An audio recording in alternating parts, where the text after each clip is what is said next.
Hey guys, welcome back. It's Didi with another episode of Beauty with a Twist. I'm so excited for this week's episode because we have a special guest here. Go ahead and introduce yourself. I'm Leonora, aka Leonora17 on Instagram and TikTok.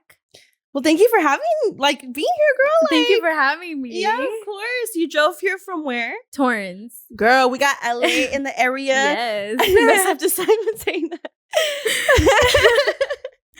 Go ahead and tell them what you do, your business, and all of that. I'm a nail artist. I specialize in acrylic and gel X, and I'm starting now Builder Gel structured manicures. What the fuck is that? It's, oh my God, it's like a game changer. You can grow your nails with just like a harder gel, basically. Like you put something on your nail and it... So a Builder Gel is like a harder, soft gel that you put on your nail, which it can grow like super long and it protects your nails from breaking. Can you turn that into like long length? Yes. Yeah? That's what I've been doing with my nails. Oh, yeah. shit. Okay. Well, I've never heard of that before. Yeah, it's kind of like, I want to say it's a little new. Like a lot of Russian manicure artists do it, but it's starting to transition over to here. Yeah. Is that expensive? Oh, usually they range like from 100, 150. Like, does it take longer to do than like acrylic? Not really. I think like about 2 hours. Yeah. Oh, okay. So do you do like, so there's, from my understanding, because I'm such in the nail industry now or whatever. So there's gel X, there's acrylic, there's sculpted. Yes. And then there's the Builder Gel. Builder Gel or hard gel. Yeah. Okay. All right. I'm like, what the fuck else is there out there? Because listen, all of a sudden I'm interviewing fucking nail techs and I feel like I'm over here like a nail tech myself because I'm like, shit, yes. I know so much about it now. Yes. Education's good, always. Yeah. So how did you get started in your business? Tell us. I started from my garage. Actually, one time during COVID, I was bored and I had like a bunch of nail supplies. And I posted about it on my private Instagram account. And one of my friends reached out to me and she was like, are you ready to do my nails tomorrow at like 12? And I was like, I'm not ready. But yeah, come. Yeah, it took about like 5 hours and a half to do the shittiest set of ombre I've ever done in my life. Really? But it was a start. And then somehow, some way, it was like the best anybody has seen, I guess. I don't know. And I just had a lot of clients come through her. And that's literally how it started. So you literally started from your garage? Yes. And then you took that one client after you found the stuff? Yes. And then she posted your work and then it was word by mouth and then it kind of went from there? Yes. Did you think about that time? Like, did you want to be a nail tech or did you think, like, was there another path for you? So I was actually studying nursing. Oh, okay. And it wasn't really like a big thing on my mind. I was focusing mostly on school. And then I transitioned from nursing to cardiovascular sonography, which I was like, that was my thing. And then one day I was just like, this is what I want to do because it like I found it so much fun to do someone's nails, even though it took me so long, back hurting, everything. It was unbelievable. Yeah. But it was just like, oh, it makes me so happy. You know, it makes me feel some type of way. So when you were doing that, did you already like, because I feel like nail art is really hard. So I feel like, did you already have like history of drawing or did you know how to draw? Yes, since I was like, oh my God, since birth. Really? Like, yeah, so drawing was my thing for sure. So it came easy to you? Not easy. I would not say easy at all because the craft itself is super hard to learn. And I'm more of like a concept learner. So once I understand the concept, I just apply the steps and just do it. So that was it for me. And finding the products, I think, was the hardest in the way, like, because really, I feel like nail tech, not everybody shares everything. They gatekeep everything, baby. 100%. 100%. And especially when you're starting, you're literally lost in this world. Yeah. And it's like, okay, so who's going to give me, like, you know, just like tips. Tips just to like start it. Mm-hmm. And everybody online was like, me a secret. And I was like, okay, me a secret. Great. And then I realized that it's literally the shittiest brand in the nail industry because it's so hard to maneuver. So I was just like, okay, I guess. Once I moved to higher end products and all of that, it came like, wow, like I could have saved this much time doing it with better products, you know? Yeah. So you kind of like, after you found the shitty products and they told you to get that, Yep. then you invested into like a higher end Yes. brand and then you started getting better. So what do you think inspired you becoming a nail tech? Was it that client that came into your garage and said, here, or you were already kind of like, what was the idea behind it? So I've always been fascinated. I would be that one client that would be like, you know, like, let me see, like the entire time. And I was just like, wow, this is how it works. And like the concept of powder and monomer coming together to create something new was just like, oh my God, what is this? You know? So I was just always like fascinated by the process. So I always had it in the back of my head, but like I knew it wasn't like that's what I wanted to do because in the Egyptian community, you know, it's not something that's like easy for it's mostly like doctor, lawyer, engineer or nothing. So it was for me to divert and do something else other than that. It was kind of like, what is she doing? Yeah. You know? Like, you really want to be a nail tech? Yes. It was really like, oh, maybe she's just doing it as a hobby. But really, like, this is what I wanted to do. This is what fuels my fire in my heart. And this is what, like, makes me happy, you know? Yeah.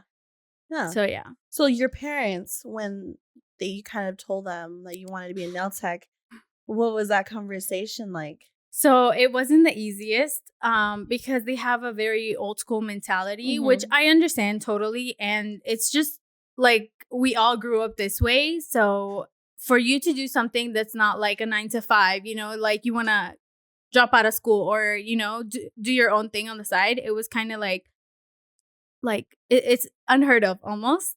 So for me to be like, this is what I want to do. They kind of did not take me seriously at first. Although I have to say that my dad has always had businesses. He started his first business at 15. So I've always had the genes for business, but I just didn't know because I've seen its ups and downs. So when I was just like, you know, I think I want to do it, it kind of like almost like we connected on that part, but he also didn't want me to give up cardiovascular sonography, you know? Yeah. So when you completely gave that up, were you already in school for it? I was in school. I was in school full time. I kept a 4.0 GPA throughout all of it. And while I had my business full time, because it was during COVID, so I was doing all my online classes. Yeah. And so as soon as they saw that my business was literally like getting somewhere, you know, like they saw progress. They saw that I really, really liked it and it wasn't something I was messing around with anymore. Then that's when they were like, okay, I get it. Yeah. And then they were kind of like lenient, you know. My mom was actually the one that invested in me because she was like, you know, like I get to do her nails and she didn't have to pay for nails. it. Yes, exactly. She didn't have to pay for it anymore. So now, fast forward, how are they? No, my parents are like the best. My number one fans, my number one supporters. Really? They are the best. Aww. Yes. So how long have you been doing nails for then? 2.5 years. Okay. So like COVID time. Yes. I started September 2020.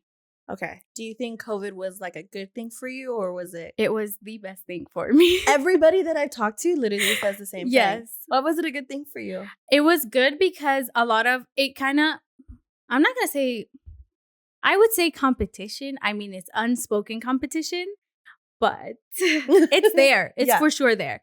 So once the nail salons were closed and people didn't know where to go anymore, they would look for home techs. When I first heard of home techs, I thought the idea was kind of a sketch. I was like, I don't want to go. Yeah, you know, go to someone's house. Exactly. Yeah. So, I mean, it makes sense because like who goes to someone's house to get their nails done? Yeah. But it got like so much better because it was like a community that like once you discover it, like there's no way you're going back to salons. Like, you know, the work they put in, how clean they are, everything is just like, it's so much better. Why would I ever want to go back to a salon to do that, you know? Yeah. So after COVID happened, you were already on Instagram or like, how did that happen? So I actually started my Instagram a little before and I kind of just kept it there. I wasn't serious about it or anything. But once I started with my first client, I posted her. And I would take that post and post it on my personal page. And then I had 99% Egyptian clients. I was only seeing Egyptian clients. Dang. Yeah, friends of friends. And it was just, that's literally how I started my business. And I'm forever grateful for them, because I feel like that really is what put me on, because I had all the practice I needed on real people. Yeah. That I didn't even need like models, or like I didn't really need a practice hand. I wasn't practicing on practice hands. Yeah. So then the Egyptians have big families and they have a lot of friends. So they're going to be like, I'm bringing my aunt, my freaking grandma's coming to you. Everybody's coming to you, right? 100%. They're super supportive. Nice. Yes. And they're supportive. Yes. Yeah. I think I had like a couple Egyptian clients, now that I think of it. And they brought me so much clients. Yes. We talk a lot. Yeah. Yeah. So that's good. So then after that, you grew your Instagram, but did you like get on TikTok? Was there other social media that you were posting that, because your following is pretty big right now. Yeah. So in 2.5 years, you grew, what are you at, like 97K? Dang. Yeah. Dang. Yeah. So that took you 2.5 years. I actually want to say that last year around this time, I was only at like 14K. So it took me actually a year. But you know how it all started? It was because I was so eager to just learn Instagram. And I wanted someone to tell me how to do it. And, and everybody, not in the industry alone, I feel everybody like gatekeeps as soon as like there's something they know, they kind of just like, oh, well, why would I want everybody to do it the same? Like it will add competition. Yeah. That's very unneeded. So I was just like, I'm going to try to figure it out myself. I watched so many YouTube videos. I read so many books, and I took courses on how to grow my Instagram. And in that time, I learned so much that I was like, oh my God, I literally figured it out. Like literally figured it out. I grew so much so fast, and I was just like, what? So now, like, tell us a little tea. Tell us a little secret of how to do it. Like, give us one, because if you want to fucking grow your Instagram, go what she did, okay? Go that way. Yes, 100%. So I do have to say, once Reels started, they kind of just were pushing it on everybody. Yeah. So Reels was the thing. So what I was doing was posting at least one Reel a day. Okay. And I wasn't posting it any random time. I would never post after 7 p.m. Never. Mm-hmm. Because I feel like, what would I be doing at 7 p.m. to be on my phone, Like, I was targeting the people who I wanted to target with what times I'm posting. Okay. Mm-hmm. So I would also look up highest engagements on Instagram, and I would put the year, Google. I'm like, tell me, when do I post this? Because nobody was telling you. Like, they tell you, 12, 3, and 5. Like, those never work. I hear that all the time. Those never work. They never worked for me at all. I feel like the best times to post is anytime before 12 p.m. Dang. So, yeah. Dang. I'm about to do that. I'm just kidding. Actually, no, because Marlo's really good at telling me, like, he's always like, he'll usually post, and every time he posts, it actually does good. And we do it kind of early, right? Yeah.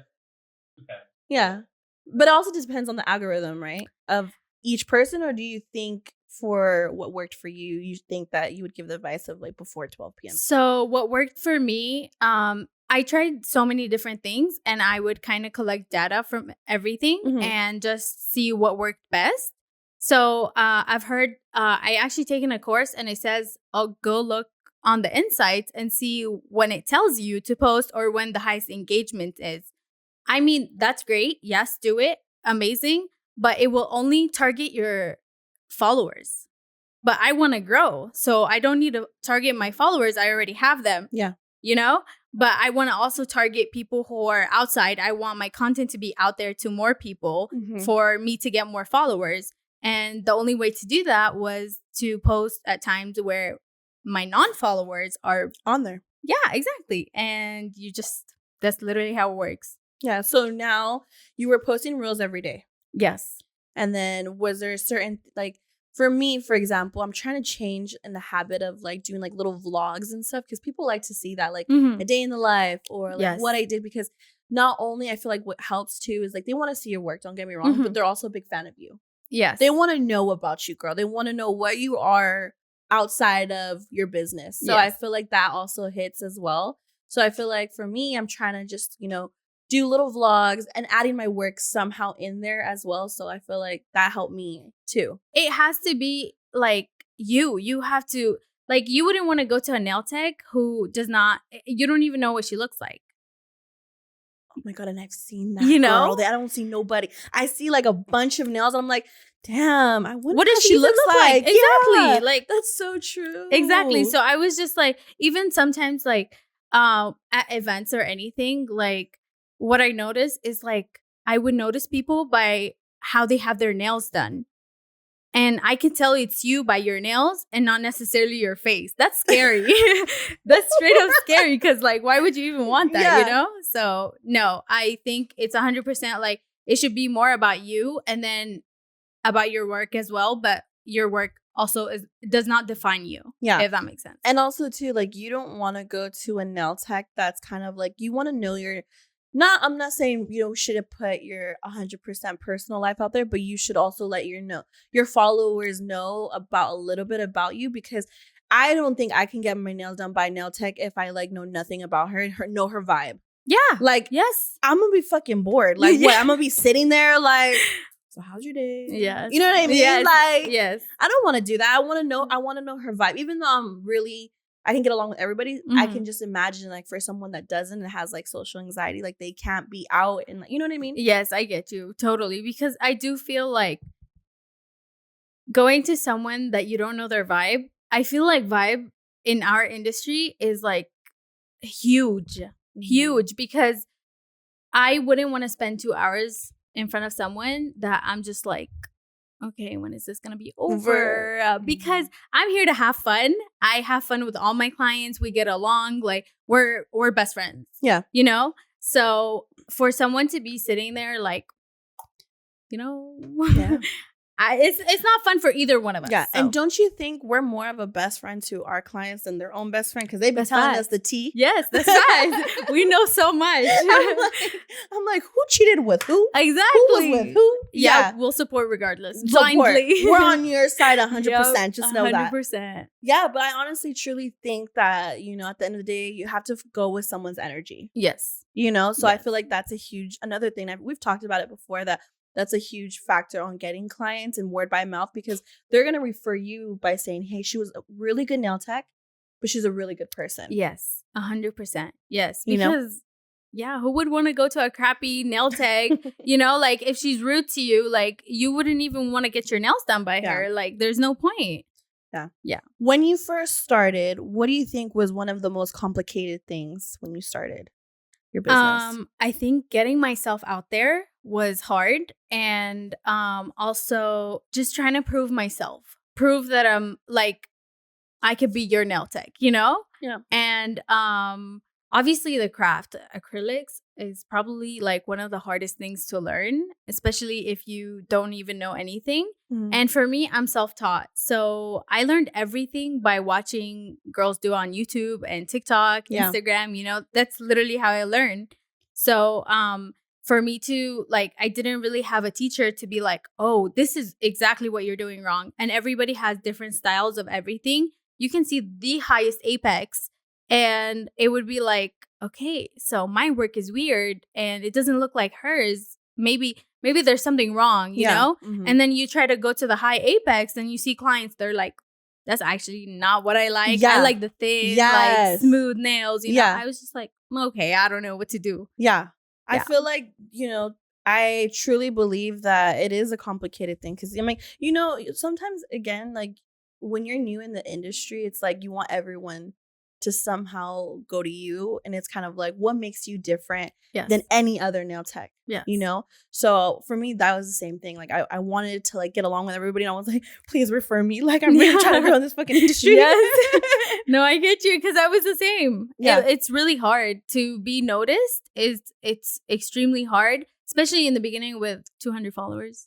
who's gonna come to your house with 200 followers? Yeah, I mean, no shade, you know? No shade. Yes, no shade. But let me just say, it is kind of sketch. I mean, I remember, I'll never forget. I had 100 followers, and I had someone come to my house, and it was an older lady, and she was like, she asked me, literally, how I cleaned my tools step by step.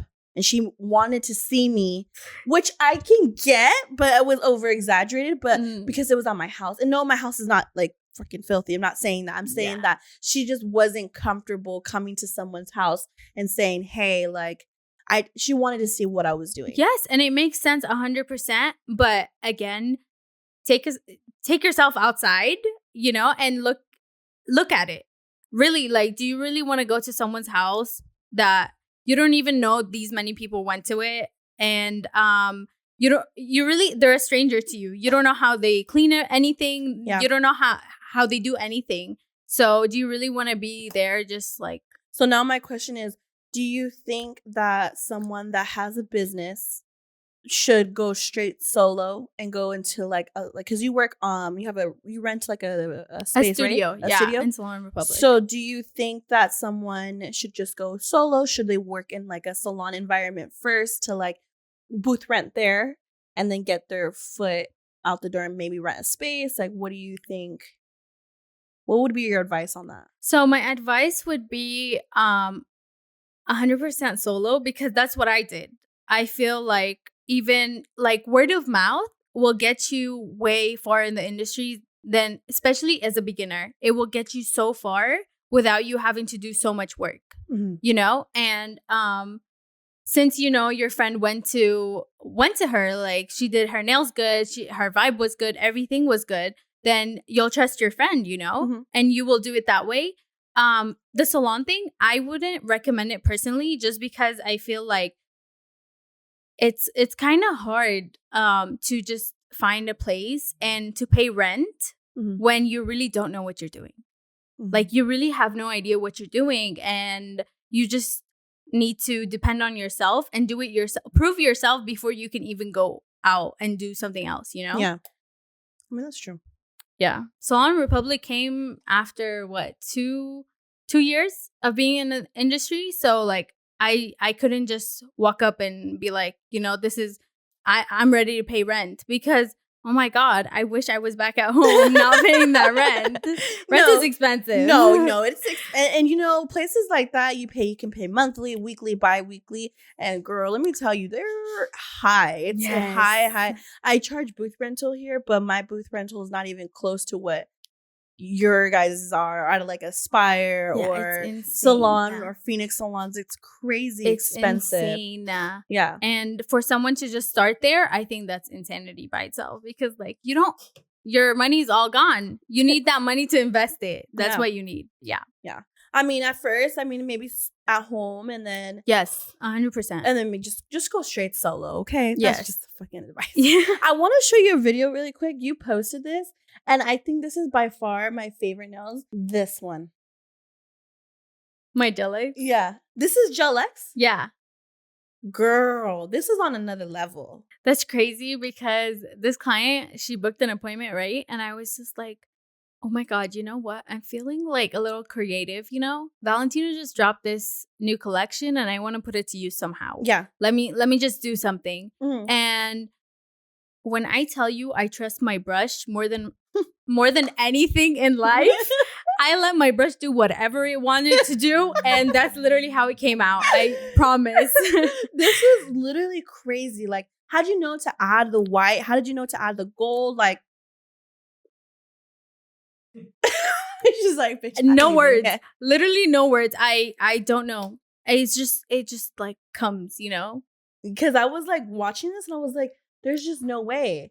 Because I was like going through your page, right? Which your page, the aesthetic of it is beautiful, by the way. Thank you. My favorite thing was this one. This shit right here. We're going to input this one too.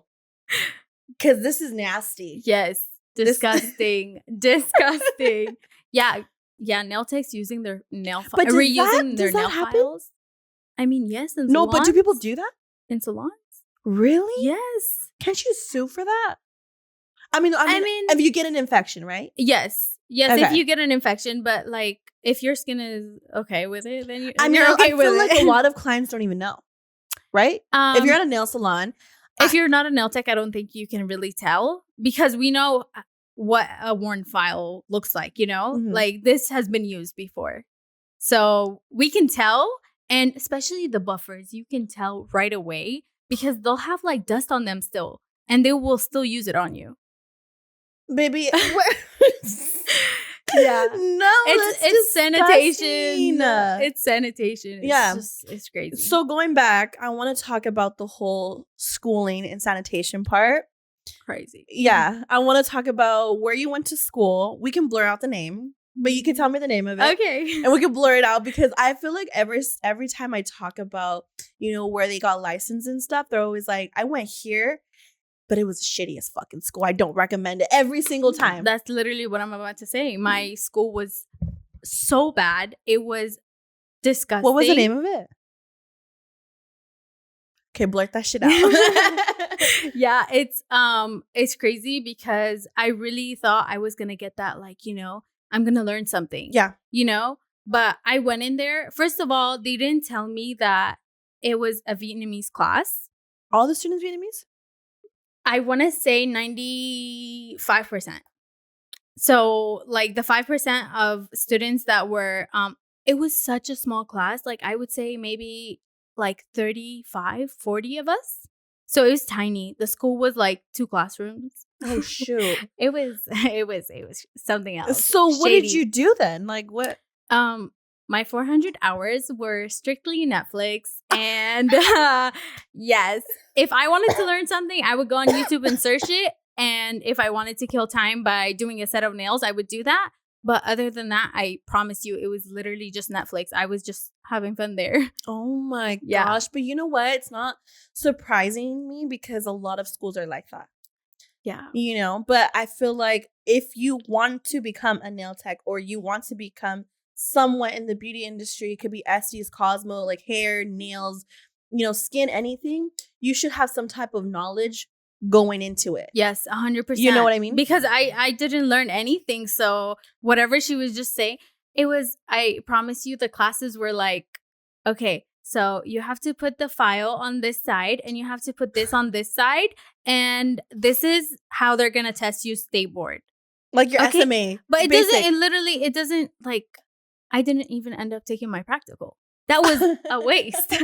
What do you mean? I literally just had to take my written test and I passed it first try and left with my paper. That's literally all I did. Damn. So it was crazy. It was the worst 400 hours of my life. Yeah. And he made me come back for 5 minutes. And I was just like, bro. For what? Real? Because I had 5 minutes left to complete my 400 hours. Are you kidding I was me? like, I'm just sitting here not doing anything, and you want me to come back for 5 more minutes? It was crazy. I was literally standing by the fingerprint thing, and I was just like, okay, clock me out now. Oh Bye. my god. Yeah, that school sounds like ridiculous because horrible. 5 minutes, horrible. I got away with a lot of shit, but horrible. Damn. Yeah. So do you think now that you're licensed?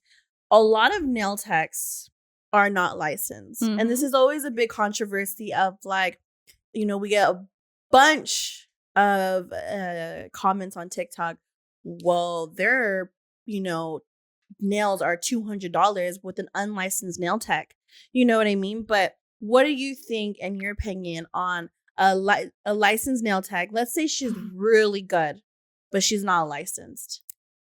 Do you think she should be charging the amount that she's charging? Let's say $200. We'll go back to like the old video for a French tip. Mm-hmm. Or do you think because she's not licensed, she shouldn't even be charging that crazy amount? I have to say, licensed or unlicensed, worth does not define, like your paper does not define your worth, because when you're doing nails, you're learning a craft, and I promise you that unlicensed nail tech probably knows way more than a licensed nail tech. Because I was that unlicensed nail tech that knew how to do sanitation perfect. I knew how to do everything. So I was charging almost the same prices that I charge now. And I was unlicensed. I went and got my my degree or my diploma after, because I was like, I don't even know if I really want to do this, you know? Mm-hmm. Like, why go pay so much money for something that you don't even know if you're willing to take the back pain, you know, the wrist pain, like all of that. You're not. It's draining sometimes. Not everybody's like right away like, oh, this is really what I want to do. You should get licensed before you start. Yeah, see, I don't think that the licensing, okay, I feel like you eventually need the licensing. That's true, yes. We're not saying not to get it, girl. Go get that shit ASAP. Go get it. But what I'm trying to say, and I hope we're both trying to say, is that a lot of the times the people that go have zero experience and they're going to school and it's their first time doing nails, they're going straight, they're not taking any classes before, they didn't practice. They're not going to know the same skill and like how to do, the work better than someone that hasn't gone to school and been practicing and is only going to school to get their license and saying their work is going to be very different. Yes, because again, all of this, I have to say it goes back to passion. If you're passionate about it, you're going to learn how to sanitize your stuff. You're going to learn how to perfect your craft. You're going to learn everything. And that paper can come later. It should come later, but it doesn't define anything. It doesn't, it's, not to say that it's not important, but really, I didn't even get my license until I was like a year and a half in the industry. And I was charging my same prices because I feel like it really doesn't define you, because that paper, I got it from watching Netflix for 400 hours, What do you mean? Like, I really did not need that paper. Yeah. Yes, I did study, but I studied for my exam from Quizlet, bro. I could have done that without my 400 hours. Yeah. So, it was just a waste of time for me. Yeah, I feel like that's a huge controversy in this industry, like license, not license. And, again, it's important because a lot of the times when you work at a salon or they need to see that. Automatically, State Board comes and 100%. checks it because, they do teach you some type of textbook work, except, my school was very different, but they do teach you some type of like, sanitation and protocols and stuff like that. So I just feel like I'm kind of on the same page as you where like it doesn't define you, but it also, bitch, just go get it. But make sure that you want to do the work. Make sure you want to be a nail tech instead of paying the $2,000 for school. Yes. When you want to be an esthetician, we'll study the esties before you spend all that money. 100%. You know what I mean? And because I did see when I was searching for schools, I did see numbers go as high as $14,000. I was like, $14,000 for what? I was not gonna pay that. Like, who's gonna pay that for me? Hell no. Cause like what? So I went with the cheapest option because I just wanted the paper. I didn't really care for the school. Yeah. So yeah, that's what I did. Yeah. How much was your school? Say that shit. $1,700. Oh, I'm proud. $1,700. That's the lowest. Nothing. $4,000 was the lowest. Yeah. My school was $6,500. Okay. I do feel though, like really some schools are a lot better. Like I did see some other nail techs that went to really, really good schools. And I was just like, that's like, you actually learn something. Yeah. You actually have to follow a schedule. Yeah. Like I didn't even have to take one single test, one single quiz, nothing. Dang. It was nothing. It was literally. Girl, they made us test that shit all the time. We were testing. We were doing all that type of stuff. It was 400 hours of Netflix. I was enjoying it. It was fun. Yeah. So honestly, we'll end that on a positive note. Go get your license, girl. But it don't define you. 100%. 100%. That's really what it is. I want to go and I want you to give some business advice because, again, you're huge in the industry, right? I want to go back into like your pricing from where you started to where you're at now and some business advice on like when a person should raise their prices. So what was when you first started, like let's say I want a basic set. What was your pricing then? My pricing was $20. And how long would that take you to do a $20 set? 5 hours. Oh shit. Hold on. Let me do the division real quick. I was getting paid nothing. Hold on. We took 4 hours, $5 an hour. Girl, but you were practicing. Yeah. Okay. Call it practice, call it whatever. It was horrible. Yeah. But like I did raise my prices every time I truly saw my work and I was like, damn, I did that. That's crazy. Is that me right there? That's literally crazy. Like, because I saw like my work, I would compare it. I mean, don't compare your work to anybody else's work. Mm-hmm. But I was comparing in the beginning because that's what you do. You're new to the industry. You're new to everything. Mm-hmm. You just have to compare it to like kind of like, am I doing this right? Am I not doing this right? Yeah. But again, don't compare because it will take a toll on you. Yeah. It's horrible. But that's what I was doing in the beginning. And every time I would compare my work to an Instagram tech and I'm like, oh my God, Yeah. I'm almost there. Okay, that's when I should raise my prices. Yeah. So that's literally what I did. And when I was like, this deserves so much, and I would calculate all the products I'm using, I was like, okay, that's it. That's when it's time to raise my prices. So you went from $20. Yes. Then you went to... So I would increase them by $5 every time.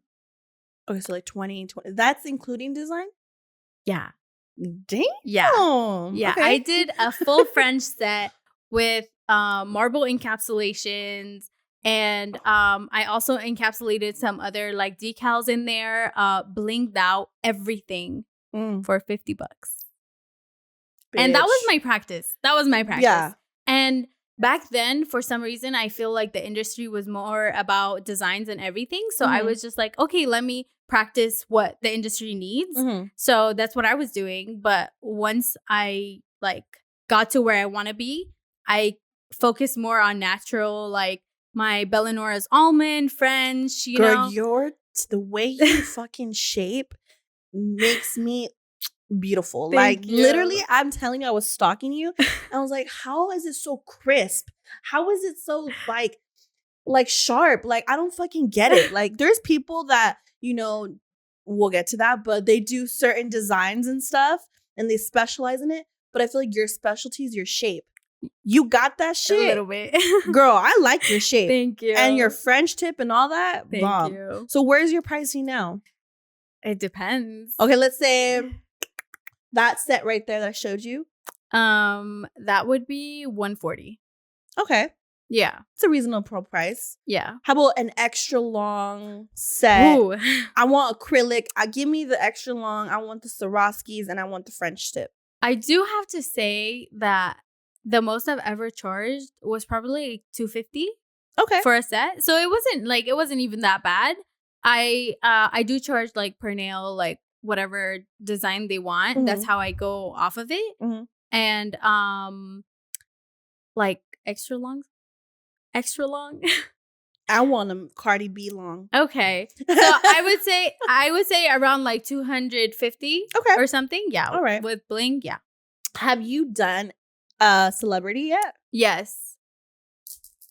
Who? We can blur it out. I don't think she minds. Nope. I posted it. Yeah. Okay.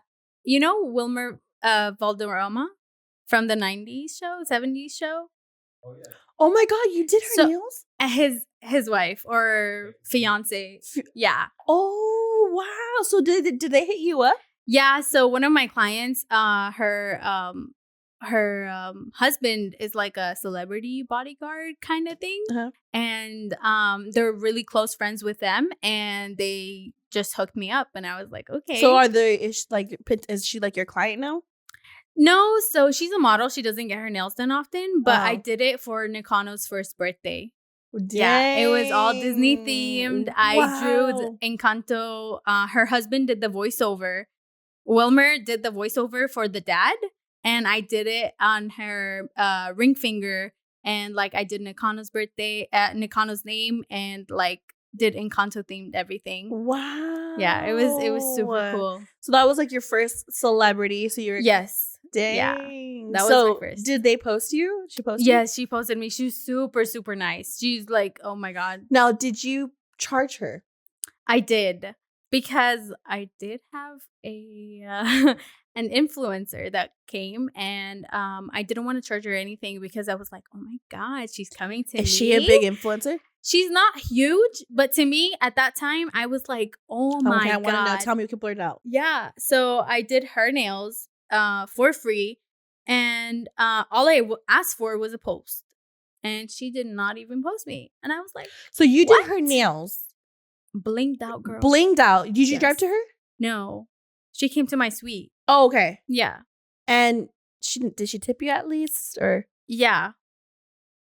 And she didn't post you? Not anything close to what I would have charged for the set, though. But, I mean, it's okay.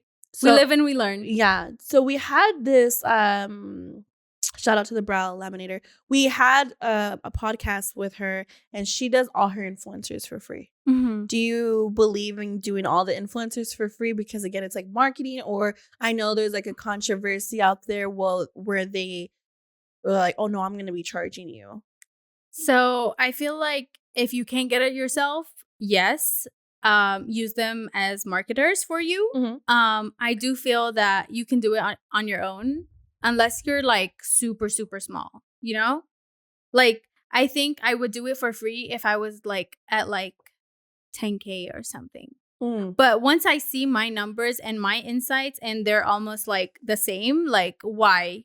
When you could do it yourself. Yeah, I could do it myself, so might as well. Yeah. But I do have to say that, like, I feel like you have to charge celebrities and influencers because, like, they have the money for it.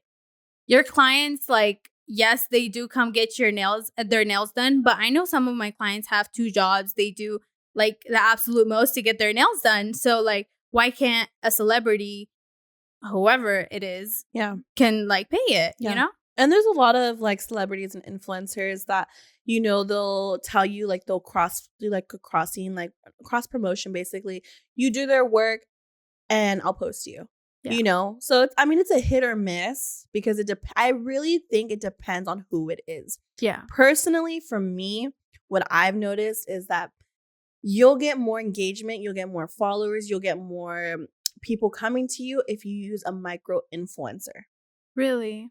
I don't know what it is, but I've had big influencers and I've had a micro influencer, and that micro influencer gave me more clout than the actual big influencer. I feel like because they are more genuine with their audience. And they're more engaged with them. Yes, 100%. Yeah. Engagement is everything. Yeah. Yeah.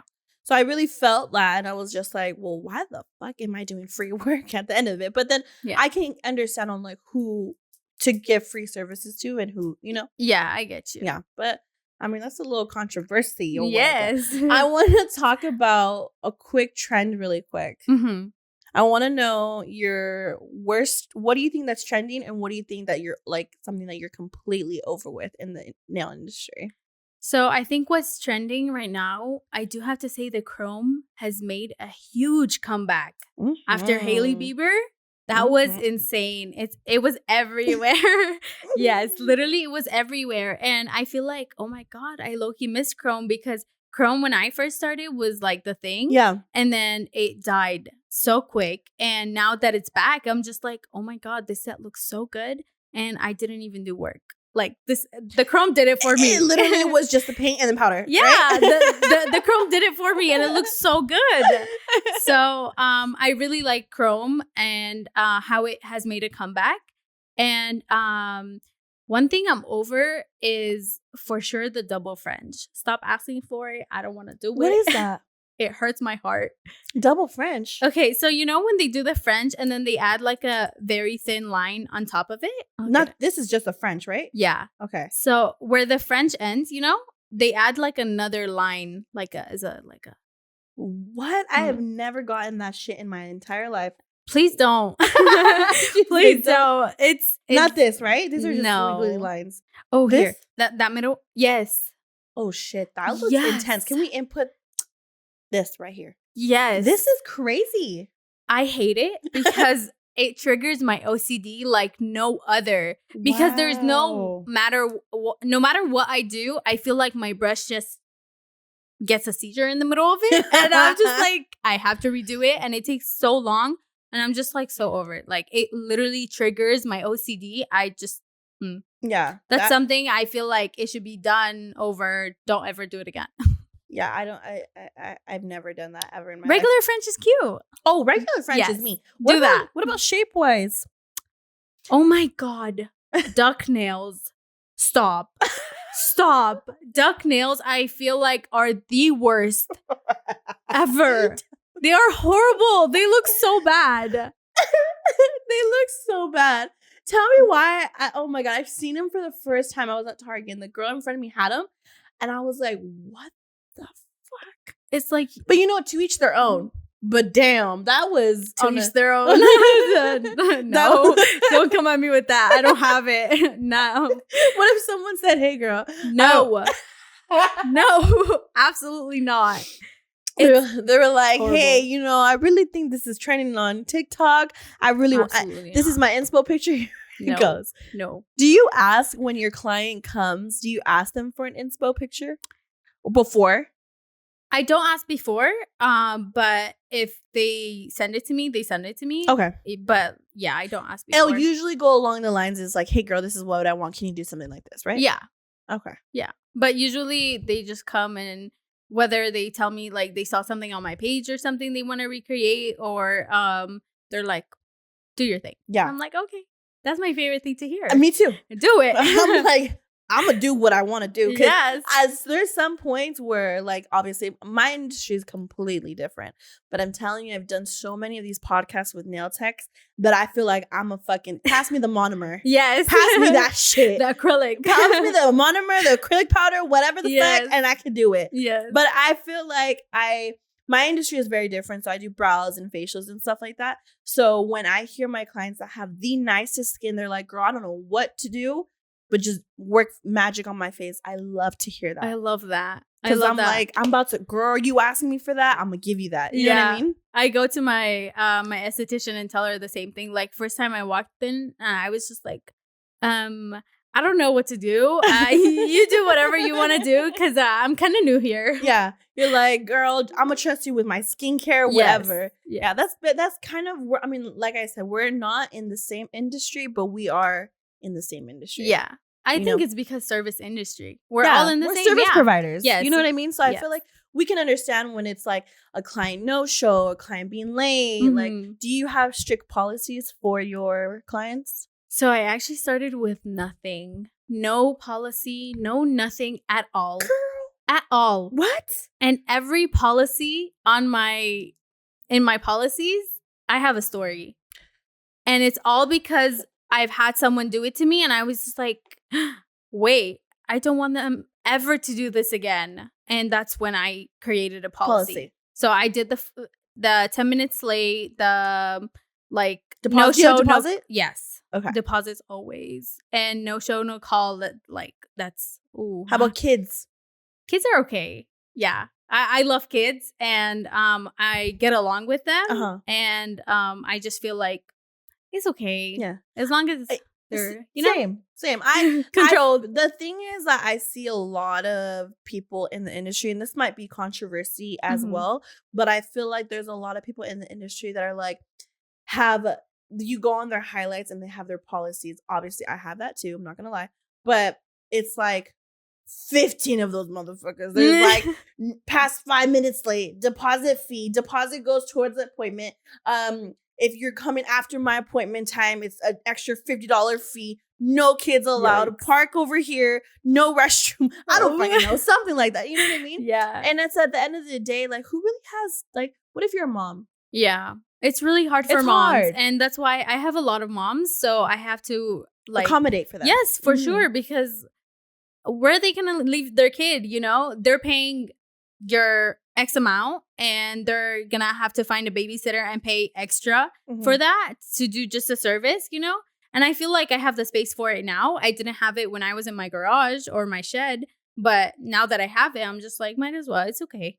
Yeah. Yeah. As long as you're not touching my stuff and your kid is an iPad kid for at least 2 hours. iPad kid, then we're good. You know what I mean? That's the same thing. 100%. Yes. Yeah. But so your policies are what? So 10 minutes late. Yes. 10 minutes late. Deposit is 25%. And I don't even know, girl. Like, literally, like, I'm so lenient, but like, don't test me. You know, I'm so lenient. Do your regular clients sometimes break those rules? And like, do you ever tell them? Because I feel like there's a lot of it hurts my heart. That's why, girl, it hurts my heart and soul when I have to enforce my policy on my regulars, or especially the ones like we're best friends at this point. It's really hard, but sometimes it just has to be done, because if I have to push the client behind you back, like I literally can't do anything about it. Yeah, I have to tell them, and now we just wasted everybody's time. Yeah, but like, how do you even go about telling your regulars that, like, hey girl, you're past 10 minutes and I can't take you anymore? So I don't really have like I can't take you anymore until like it's 15 minutes. I can push it 20 for a regular, but other than that, like I really can't. If I have back-to-backs, then I just be like, hey, so you're kind of still not here. What's up? I check on them because I really want to know like if there's something wrong, because they don't do it to me often. So it would be like I'm actually concerned, Yeah. But yeah, that's pretty much it. Like I just tell them like straight up, like, yeah, I mean, girl, you're late. Yeah, I've had clients, my regulars, like cancel on me like an hour before. And it's like my heart and soul is like, I want to tell them something so bad and I want to charge them that 50% fee. But like, I love you so much and I know you'll come to me next month. And it's like, fuck. It's really, really hard. Really hard. Yeah. Yeah. That's kind of why it's like, you can't. I'm not saying you should have a relationship with all your clients, but maybe don't be best friends with them. But it's hard. Girl, trust me. I be going to my clients' parties. I know. But it's like, fuck. Like, they're going to think that it's okay. Yeah. When it's really not okay. Yeah. But, to be honest with you, I don't have that issue a lot. Shout out to my regulars, because I really do have some really, really good ride or dies. Yeah. My regulars are literally the best, and they are what keeps my business going. Yeah. So I can't thank them enough. Like, literally grateful. Yeah. 100%. So before we leave, I want you to give some business advice to someone that's barely starting in the industry. They want to become a nail tech, or, maybe they want to go solo but are afraid to go solo. So what is some business advice you can give to a nail tech out there? I do have to say YouTube is your best friend. It was my best friend when I started. So YouTube is your best friend. And honestly, just YOLO. Because what's the worst that can happen? Really, what's the worst that can happen? It's just, yeah. I mean, you fail, but that's it. But you get up. I got reported. I got up. Like, literally, you get through it. Yeah, you fell, but at least you could say you tried it. Yes, 100%. That's what I mean. Like, you can fail at it, but you'll always, if you don't do that, you'll always have that what if I didn't do it. Yes. You know what I mean? Yes. And one thing, do not ever compare yourself to others, because depression will come through the door real quick and you will not be ready for it. Like, it actually takes such a huge toll on you. It's not good. It's like the worst thing that you can ever do. Yeah. Because I've done it, and it was like really hard, because I'm like, I feel like I'm not growing. I'm not doing this. They are like in the industry and they're like getting out there, they're doing this, they're doing that, and you're like, what am I doing? Yeah, what am I doing wrong? And I don't want to like be doing this for the rest of my life. Like, am I gonna somewhat grow in the next few years? Yeah, and it's just horrible. So what made you get out of that? Like, what did you do to not compare yourself, or like to prove to yourself? Because we, in fact, are our worst enemy. Yes, so our worst critics too. Exactly. Yes. So what made you get out of that? I do have to say that support is huge. So being supported and having people root for you, like, amazing. And also for you to convince yourself to, like, come on, like, get up, do something about it. Like, that's literally all you could do. Like, go to the mirror, be like, I'm the baddest out there. Like, do it. Do it. Put the little sticky notes on your mirror and say, I'm the baddest bitch. Yes. I'm all this. That's true, though. And that's literally how you can be like, I do have to say, wake up in the morning and tell yourself you're going to have a good day. No matter how hard it was for me to understand that concept, once I understood it, I was like, oh my God, this is what people really feel like when they do this? Like, that's crazy. I swear, 9 out of 10 times, you'll probably like actually have a good day. Yeah. Like, it works like magic. It's really good.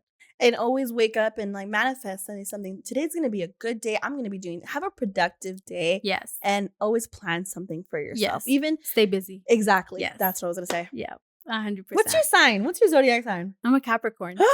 Money maker. That's what I like. Businesswoman. They love the money. Yes, I love ma'am. it. Well, we always end this podcast with the quote. So go ahead and tell them your quote. Remember to always oil your cuticles because we don't like no crusty cuticles, okay? Oh, fucking dead. Don't look at my cuticles. No, mine too. Well, thank you so much for coming on my podcast. Of course. Thank you for having me. It's been fun, girl. Thank you. All right, guys. We'll see you guys next time. Bye. Bye.